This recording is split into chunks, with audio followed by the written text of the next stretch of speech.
बिस्मिल्लाहिर्रहमानिर्रहीम। अस्सलाम वालेकुम नाज़रीन, मैं हूं आपका होस्ट अहमद फ़वाद। आज तारीख़ है 22 मई और दिन है जुमेरात का। एक बहुत बड़ी ब्रेकिंग न्यूज़ के साथ आज की व्लॉग में आप खिदमत में हाज़िर हुआ हूं जी। एक बड़ा ब्रेक थ्रू हुआ है अडयाला जेल में और बिल आखिर वो मुलाकात हो गई है जिस मुलाकात का सब इंतज़ार कर रहे थे।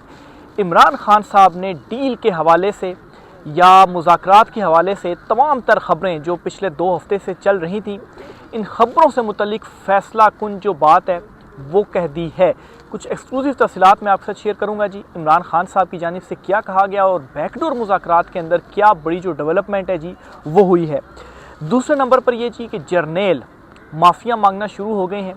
एक अहम तरीन कमेटी का इजलास हो रहा था और इस कमेटी के इजलास में एक रिटायर्ड जर्नेल की जानिब से जो माफ़ी है वो मांगी गई, अपनी गलती की माफ़ी उन्होंने मांगी है। किस गलती का उनकी जानिब से एतराफ़ किया गया, किस से माफ़ी मांगी गई, इस पर भी कुछ एक्सक्लूसिव डिटेल्स आपके साथ में शेयर करूंगा। इदारे के अंदर से इमरान खान साहब को एक बड़ी जो सपोर्ट है वो हासिल हो गई है। एक बड़ी तस्दीक इस हवाले से सामने आई है और अचानक से पाकिस्तान तहरीक इंसाफ के जो कारकुनान हैं उनकी रिहाइयाँ शुरू हो चुकी हैं। 86 जो कारकुनान हैं पाकिस्तान तहरीक इंसाफ के, उनकी आज ज़मानत पर रिहाई हुई है इस्लामाबाद हाई कोर्ट से। ये अचानक से हवाओं का रुख जो तब्दील हुआ है और पाकिस्तान तहरीक इंसाफ को जो अदालतों से रिलीफ मिल रहा है। इमरान खान साहब का भी जो Alqadir trust case Islamabad high court में सज़ा मुअत्तली का चल रहा है, उसमें क्या अपडेट हुई है, इस पर भी कुछ तफसीलात एक्सक्लूसिवली वो भी आज की व्लॉग में आपके साथ में शेयर करूँगा। सबसे पहले तो जी आपको मैं सुप्रीम कोर्ट ऑफ पाकिस्तान से एक छोटी सी ब्रेकिंग न्यूज़ देना चाहूँगा मखसूस नशिस्तों के केस की। लास्ट व्लॉग मैंने आपको बताया था कि फ़ैसला महफूज हो गया था। जो मुतफरिक दरख्वास्तें थी, मुतफरिक दरख्वास्तें क्या थी? एक बेंच की तब्दील होना चाहिए, ये 11 रुकनी नहीं होना चाहिए और 26वीं तरमीम का पहले फ़ैसला होना चाहिए, उसके बाद ये बेंच जो है मखसूस नशिस्तों के केस का फ़ैसला करे। और तीसरा लाइव स्ट्रीमिंग, बराह रास्त जो मखसूस नशिस्तों का केस है इसकी समाअत पब्लिक को दिखानी चाहिए। 2 दरख्वास्तें मुस्तरद हो गई हैं। एक लाइव स्ट्रीमिंग की जो दरख्वास्त है वो मंजूर हुई है, बाकी 2 मुस्तरद हुई हैं और पीर को ये केस मुलतवी कर दिया गया है।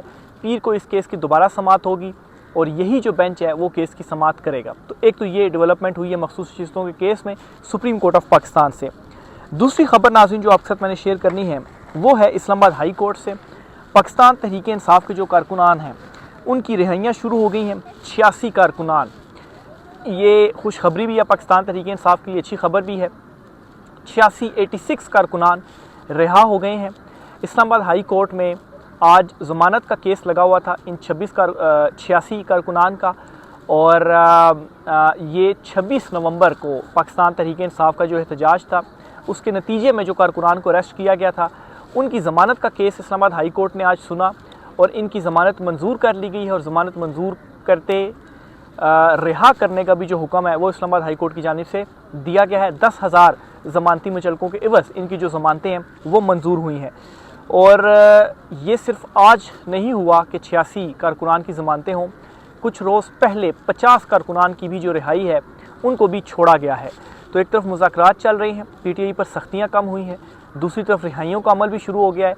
और एक हफ़्ते में जहाँ एक मुलाकात भी नहीं करने दी जा रही थी इमरान खान साहब से, वहाँ 3 जो मुलाकातें हैं लगातार 3 दिन वो हो रही हैं।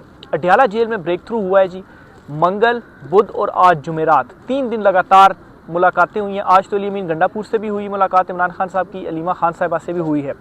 इस मुलाकात में इमरान खान साहब ने कुछ रोज़ से जो डील मुज़ाकरात ये सारी खबरें चल रही थी जी, इस पर इमरान खान साहब ने अपना क्लियर जो मौक़िफ़ है वो दे दिया कि असल में क्या सूरत हाल है। इमरान खान साहब ने क्या कहा है जी वो पहले आपके सामने रखता हूँ जी, फिर उसके बाद इस हवाले से बैकडोर पर क्या चल रहा है, ज़राए क्या बता रहे हैं वो आपके सामने रखूँगा जी। एक तो इमरान खान साहब ने अली अमीन गंडापुर के ऊपर बरहमी का इजहार किया। क्यों किया? कि जो ड्रोन अटैक्स हो रहे हैं KP के अंदर, इमरान खान साहब ने एक तो ये कहा जी कि मुल्क से आइनो कानून ख़त्म हो गया, इखलाकियात भी नहीं रही, उनको शर्म भी नहीं आती, फार्म 47 वाले डाकू इक़्तिदार में बैठे हैं, ये इमरान खान साहब की जानिब से कहा गया। फिर इमरान खान साहब ने कहा कि अगर KP की आवाम को हम महफूज नहीं बना सकते तो हुकूमत का क्या फ़ायदा, इस्तीफ़ा दे दो। अगर हमारे लोगों पर ड्रोन हमले किए जा रहे हैं तो असम्बली भी तहलील कर दें। इमरान खान का वज़ीरिस्तान में जो हमला हुआ था ड्रोन, उसके ऊपर ये अली अमीन गंडापुर के ऊपर शदीद बरहमी का जो इजहार है वो किया गया। और ड्रोन अटैक्स के हवाले से तो इमरान खान साहब बिल्कुल क्लियर थे। इमरान खान साहब की अपने दौर में ये पॉलिसी रही थी। उन्होंने कहा था कोई ड्रोन अटैक्स नहीं होगा, और उनके दौर में कोई ड्रोन अटैक वाकई नहीं हुआ, 0 ड्रोन अटैक्स थे। लेकिन उसके बाद फिर ज़ाहिर सी बात है, इमरान खान साहब तक जब ड्रोन अटैक्स की ये खबर पहुंची तो अली अमीन गंडापुर की वहाँ हुकूमत है, पीटीआई की हुकूमत है, तो पीटीआई हुकूमत क्या कर रही है कि उनके अपने सूबे में ड्रोन अटैक्स हो रहे हैं और लोगों को तहफ़्फ़ुज़ जो है वो नहीं मिल रहा। तो इमरान खान साहब ने कहा इस्तीफ़ा भी दे दो और असेंबली भी तहलील करो अगर तुम इस चीज़ को नहीं रोक सकते। तो ये इमरान खान साहब ने अली अमीन गंडापुर पर बरहमी का इज़हार किया। दूसरा, इमरान खान साहब ने ये कहा जी कि अली अमीन गंडापुर और वज़ीर ख़ज़ाना मुज़म्मिल असलम ये दोनों जब तक मेरे पास नहीं आते और मेरे से मुशावरत नहीं करते तब तक जो बजट है वो पास नहीं होगा। ये वाज़े पैगाम है, किसी सूरत बजट पास नहीं होगा। ये भी इमरान खान साहब की जानिब से किया गया। और तीसरा सबसे इम्पॉर्टेंट जो मुज़ाकरात चल रहे हैं, इस पर इमरान खान साहब ने क्या कहा, क्योंकि बहुत सारे लोग इस तरह तासुर दे रहे थे जी कि कोई डील इमरान खान साहब कर रहे हैं, डील के बगैर तो मुमकिन नहीं है। इमरान खान साहब ने क्लियर किया जी कि कोई जो डील है वो नहीं होगी और किसी डील के नतीजे में मैं बाहर नहीं आऊँगा, अदालतों के ज़रिए मेरिट के ऊपर मैं बाहर आऊँगा। इस हवाले से मज़हर बरलास साहब हैं जो बैकडोर मुज़ाकरात चल रहे हैं जी, उन्होंने एक ख़बर दी है। ना सिर्फ ख़बर दी है बल्कि बार बार वो अपनी ख़बर पर स्टैंड ले रहे हैं। वो भी डट गए हैं कि मेरी जो ख़बर है दुरुस्त, और वो कहते हैं कि ईद से पहले इमरान खान साहब की रिहाई होगी। और वो एक मुलाकात का भी दावा करते हैं कि इमरान खान साहब से जो एक मुलाकात हुई, उस मुलाकात में जो मुलाकात करने वाला था उसने इमरान खान साहब से कहा जी कि खान साहब आपकी जो रिहाई है वो अब हम चाहते हैं कि इमरान आपकी रिहाई हो जाए। तो इमरान खान साहब ने उसको कहा कि मैं कोई डील नहीं करूँगा। तो उसने कहा नहीं जी, डील करके रिहाई नहीं, सूरत हाल इस तरह की बन चुकी है, पाक भारत जो जंग हुई है, हम चाहते हैं कि आपकी जो रिहाई है वो हो जाए, सूरत हाल इस तरह की बन चुकी है। और फिर उन्होंने कहा जी कि रात को भी, तो उसके ऊपर इमरान खान साहब ने कहा कि मेरिट के ऊपर और अदालतों से जो मेरी रिहाई है वो होगी। तो इस पर उस शख्सियत ने कहा जी कि जो अदालतें हैं वो तो रात को भी लग सकती हैं। तो इमरान खान साहब ने कहा कि रात को जो अदालतें लगती हैं ना, उन अदालतों से बंदा डील के ज़रिए बाहर आता है, मेरे केसेस मेरिट पर होंगे और उसके बाद मेरी रिहाई होगी। अब मैं आता हूँ जी इस्लामाबाद हाई कोर्ट में। इस्लामाबाद हाई कोर्ट ने इमरान खान साहब का अलकादिर वाला ट्रस्ट वाला जो केस है और बुशरवी साहिबा का, वो अगले हफ्ते समाअत के लिए मुकर्रर कर दिया है। और उसमें अगर इमरान खान साहब बुशरवी साहिबा की सज़ा मुअत्तल होती है तो इमरान खान साहब की रिहाई हो जाएगी। इसका मतलब ये है कि ईद से पहले इमरान खान साहब की रिहाई मुमकिन है। अगले हफ्ते केस लगता है मेरिट पर और रात को अदालतें नहीं, जो अपनी अदालतों की टाइमिंग है उस पर अदालतें लगती हैं, तो इमरान खान साहब की जो रिहाई है वो होगी। तो ये जी कुछ बैकडोर, कुछ इंपॉर्टेंट जो चीज़ें थी जी वो चल रही थी, इस हवाले से कुछ डिटेल्स हैं। आगे चलते हुए एक और ख़बर आपके साथ मैंने शेयर करनी है और वो है जी एक जर्नैल की माफ़ी का मामला क्या है। हुआ कुछ यूँ है जी कि पीटीए के चेयरमैन हैं, इनका नाम है जी जनरल रिटायर्ड हफीज़ुर रहमान साहब। पार्लियामेंट्री कमेटी में एक ये मौजूद थे और इन्होंने कहीं जो एमल वली ख़ान है उनको चर्सी करार दिया। क्या कहा जी, पहले ये आप सुने। इन्होंने कहा जी चेयरमैन पीटीए का सेनेटर एमल वली ख़ान पर चर्स पीने का इल्ज़ाम, चर्स का सिगरेट मांग लिया। अगर आप चर्स और शराब पीते हैं तो ऐसी बातें किया करें। एमल वली गुस्से में आ गए। चेयरमैन पीटीए सेनेटर एमल वली ख़ान से बार बार माफ़ी मांगते रहे। तो पहले अब उन्होंने लाइटर मोड में कहा या जिस भी अंदाज़ में कहा, लेकिन उन्होंने ये बात कही और ये बात बुरी लगी एमल वली ख़ान को और वो गुस्से में भी आए। और गुस्से में उन्होंने कहा जी कि रिटायर्ड जनरल जो है वो घर जाएँ, क्योंकि इस तरह की पोजीशंस पर बहुत सारे रिटायर्ड जनरल्स हैं, जैसे चेयरमैन वाप्टा भी हैं रिटायर्ड जनरल, वो भी लगे हुए हैं। तो ये क्या रिटायर्ड जनरल्स जो हैं वो क्यों, तो रिटायर हमें कबूल नहीं है। उन्होंने बाद में ये भी नारा लगाया। बहरहाल जी उस मीटिंग के अंदर भी जो जनरल रिटायर्ड हफीज़ुर रहमान है उन्होंने बार बार माफ़ी मांगी एमल वली ख़ान से, लेकिन एमल वली ख़ान अभी तो गुस्से में एक्सेप्ट नहीं कर रहे। लेकिन मेरे ख्याल से इतनी वैल्यू खैर अभी तक उनकी नहीं है कि वो इस्तीफ़ा मांगें या ये कहें जी कि ओहदे से हट जाएँ तो उनकी बात को, उनके मुतालबे को एक्सेप्ट कर लिया जाए। फिर भी उनका मुतालबा आपके सामने रखता हूँ जी। उन्होंने मुतालबा क्या किया है जी, मैं ज़रा उनकी ट्वीट देख लूँ। अच्छा, एमल वली ख़ान ने जी एक तो ये ट्वीट की है कि chairman PTA general retired Hafeezur Rehman जो हैं उनके ख़िलाफ़ वो तहरीक इस्तेहकाक लेकर आएंगे और उनको ओहदे से हटाने का मुतालबा उनकी जानिब से किया गया।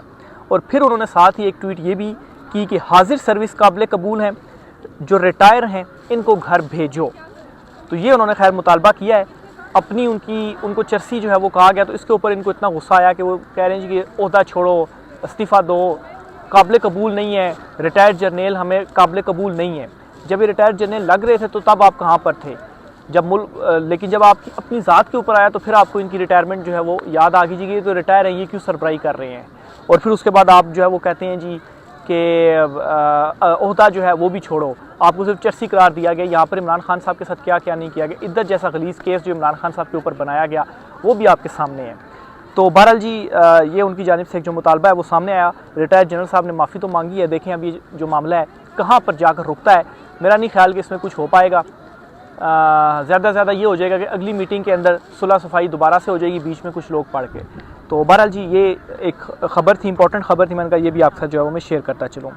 दो ख़बरें और हैं और ये दोनों ख़बरें जो है वो अमेरिका से हैं, इस पर भी आपको मैं बताता चलूँ जी।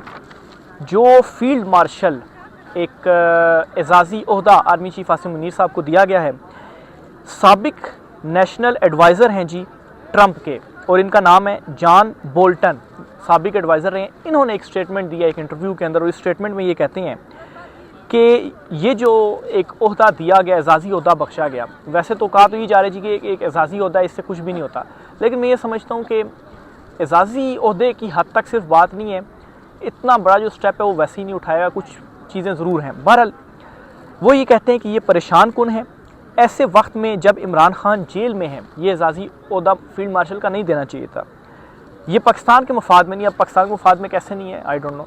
फिर वो कहते हैं कि अमेरिका को इस हवाले से जो आवाज़ है वो उठानी चाहिए। तो इनकी स्टेटमेंट इसलिए आपके सामने रख रहा हूँ कि ये साबिक एडवाइज़र रहे हैं ट्रंप इंतज़ामिया में, तो उनके अंदर की जो सोच है उसकी ये अक्कासी कर रहे हैं कि किस तरह से सोचते हैं। फिर इनकी सोच की अक्कासी एक और तरह से भी आपके सामने एक ख़बर में रखता हूँ जी, उससे भी आपको मज़ीद क्लियर होगा। और ख़बर ये है कि अमरीकी वज़ीर दिफ़ा ने एक स्टेटमेंट दी है, और उस स्टेटमेंट में उन्होंने तहकीकात का ऐलान किया है, तहकीकात का बल्कि हुक्म दे दिया है एस्टेब्लिशमेंट के अगेंस्ट। तो एस्टेब्लिशमेंट को किस निगाह से देख रहे हैं, ज़ाहिर सी बात है ये इसके इम्पैक्ट होते हैं, तो इस वजह से भी आपके सामने मैं रखा हूँ। अगर वो एस्टेब्लिशमेंट के अगेंस्ट तहकीकात का हुक्म दे रहे हैं तो फिर इसका असर ज़रूर यहाँ पर होगा, और फिर फील्ड मार्शल को ओहदा देने के ऊपर जो स्टेटमेंट्स आ रही हैं। क्या तहकीकात है जी? जो बलग्राम एयरपोर्ट पर जो एक वाक़या हुआ था, जब अमरीकी फ़ौज इनखला कर रही थी, जो ब्लास्ट हुआ था, 13 जो अमरीकी वो थे वो मारे गए थे उसमें, और 80 अरब डॉलर का जो असलहा था वो पीछे छोड़ गए थे। तो इस पर उन्होंने कहा जी कि तहकीकात का उन्होंने ऐलान किया है, हुक्म बल्कि कर दिया कि तहकीकात शुरू करें।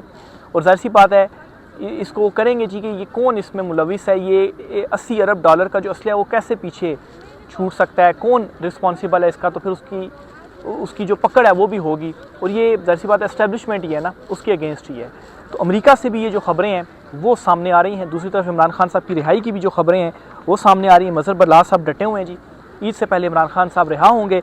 तो रिहाई की सिचुएशन मैंने आपको बता दी कि केस तो एक ही है, उसमें सज़ा मुअत्तल होती तो इमरान खान साहब रिहा हो सकते हैं। और मैं तो ये समझता हूँ कि जी जब मामला ठीक हो ना तो फिर उसके बाद अदालतों से फिर रिहाइयाँ हो ही जाती हैं। आखिर में जी पाकिस्तान तहरीक इंसाफ ने तहरीक का जो ऐलान है वो कर दिया है। पाकिस्तान तहरीक इंसाफ ईद के बाद एक बड़ी तहरीक चलाने जा रही है, और ये बड़ी फोकस्ड तहरीक होगी। और इस तहरीक में ऐसा नहीं है कि अली अमीन गंडापुर लीड कर रहे हैं या कोई ऐसा बंदा लीड कर रहा है या बहुत सारे लोग लीड कर रहे हैं कि जो डी चौक में जाकर छोड़ देंगे और अगले लाहे अमल आपको पता ही नहीं है कि क्या होगा। ये ऑर्गेनाइज चीज़ें हो रही हैं, प्लान्ड हो रही हैं।